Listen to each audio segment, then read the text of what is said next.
नमस्कार मो मनस्विनी प्रिय दर्शक बंधु जीवंत आहार कार्यक्रम को आपण मानकु स्वागत जनाए। आसंतु आजिर ध्यान निमंते पवित्र शास्त्र बाइबल रो प्रथम करंतिय 14 अध्याय 20 पदरु 40 पद पर्यंत पाठ करिबा। आजिर मुख्य प्रसंग हेउची उपयुक्त भावरे एक सुव्यवस्थित उपाय रे। एपरि लेखा अछि, हे भाई माने बुद्धि बालक परी हो नहीं, बरं मंद विषय शिशु परी हुओ, किंतु बुद्धि पूर्ण वयस्क हुओ।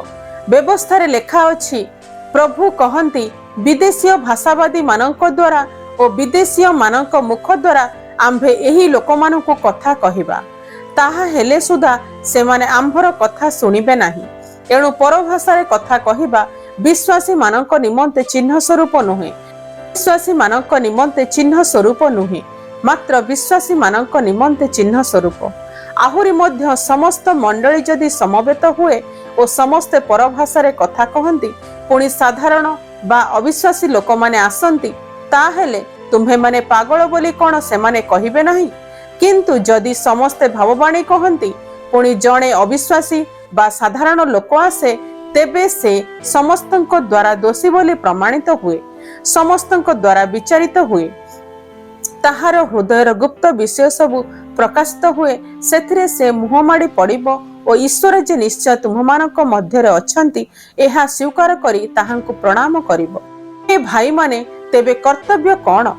तुम्हे माने समवेत हेबा समय रे गीत बा शिक्षा बा प्रकाशित वाक्य बा परभाषा बा भाषार अर्थ एपरि प्रत्येकर किछि ना किछि अछि। समस्त विषय निष्ठा निमंते करा जाओ।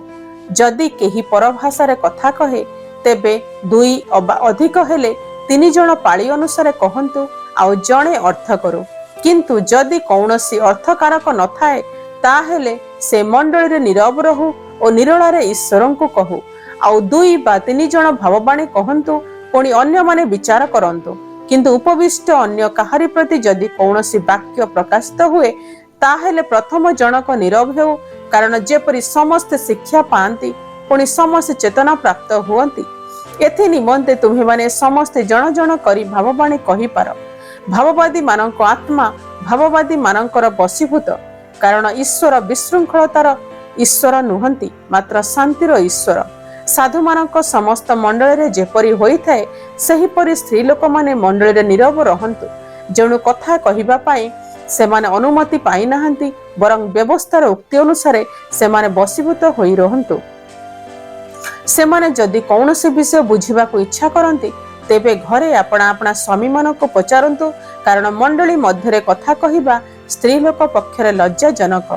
कौन ईश्वरंक वाक्य कि तुम्ह मानक ठारू बाहरी अछि, अबा केवल तुम्ह मानक निकट को आसी अछि? केही जदि आपणा को भाववादी बा आत्मिक दान प्राप्त बोली मने करे, ताहेले मु तुम्ह मानक जहा जहा लेखुअछि सेही सबु जे प्रभुंक आज्ञा, एहा से ज्ञात हेउ। किंतु केही जदि ज्ञात न हुए, तेबे से अज्ञात रहु। एणु हे मोहर भाई माने भाववाणी कहिबाकु एकांत चेष्टा कर, पुणी परभाषा कथा कहिबाकु मना न कर, किंतु समस्त विषय विहित मते और सुधार अनुसार करा जाऊ। किंतु आजिर पठित अंश को बुझिबा।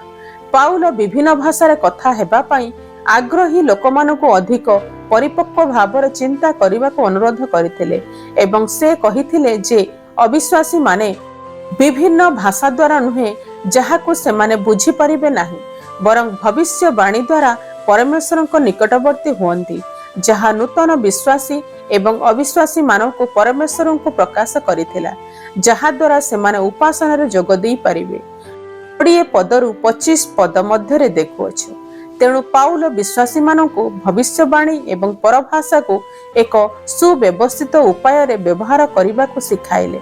सेमानकु पाळी करी कहिबाकु पड़िला, तथा व्याख्या हेबा निश्चित करिबाकु पड़िला, एवं सेमानक भाषण सहित कथावार्ता को प्राधान्य देबा उचित नुहे। एही समय रे श्रोता मानकु विवेचना सहित सुनिबाकु पड़िला। सेवा मुक्त भावरे दिया जिबा उचित, किंतु उपयुक्त एवं सुव्यवस्थित भावरे। यह 26 पदरु 40 पद मध्यरे देखुअछु। आजिर शास्त्रांश रे ईश्वर किए अटंती? 33 पद अनुसारे परमेश्वर हेउछंती श्रृंखला एवं शांतिर ईश्वर। तेणु କରନ୍ତୀୟ ବିଶ୍ୱାସୀ ମାନେ ବାରମ୍ବାର କଥା କହି ଉପାସନାକୁ ବିଚଳିତ କରୁଥିଲେ। ସେମାନେ ସେହି ବିଷୟକୁ ବୁଝିପାରିଲେ ନାହିଁ। ସେମାନେ ଏପରି ଆଚରଣ କଲେ ଯାହା ପରମେଶ୍ୱରଙ୍କ ପ୍ରକୃତି ସହିତ ମେଳ ଖାଉନଥିଲା। ଆସନ୍ତୁ ଆମେ ପ୍ରତିଫଳନ କରିବା ଯେ ଉପାସନାରେ କିପରି ଆମେ ଈଶ୍ୱରଙ୍କୁ ଖୁସି କରିପାରିବା। ଆଜିର ଶାସ୍ତ୍ରାଂଶରେ ଈଶ୍ୱର ଆମ୍ଭମାନଙ୍କୁ କ'ଣ ଶିଖାନ୍ତି, ଆସନ୍ତୁ ତାହା ଆମ୍ଭେମାନେ ଶିଖିବା। 27 ପଦରୁ 40 ପଦ ମଧ୍ୟରେ ଶିଖୁଅଛୁ, ଉପାସନାର ପ୍ରତ୍ୟେକ ପର୍ଯ୍ୟାୟକୁ ମର୍ଯ୍ୟାଦାପୂର୍ଣ୍ଣ ଏବଂ ସୁବ୍ୟବସ୍ଥିତ ଭାବରେ ସମ୍ପାଦିତ ହେବା ଉଚିତ। ମଣ୍ଡଳୀକୁ ଗଢ଼ି ତୋଳିବା ପାଇଁ ଲୋକମାନଙ୍କୁ କ୍ରମ ଅନୁସରଣ କରିବାକୁ ପଡ଼ିବ ଏବଂ ଧ୍ୟାନ ଦେଇ ଅନ୍ୟମାନଙ୍କ କଥା ଶୁଣିବାକୁ ପଡ଼ିବ। ଆଜିର ସମାଜରେ ଲୋକମାନେ ନିଜର ସ୍ୱର ଉଠାଇବା ସମୟରେ ଅନ୍ୟମାନଙ୍କ କଥା ଶୁଣିବାକୁ ପୂର୍ବ ଅପେକ୍ଷା ଅଧିକ ଅନିଚ୍ଛୁକ। ତଥାପି ମଣ୍ଡଳୀ ଭିନ୍ନ ହେବା ଉଚିତ।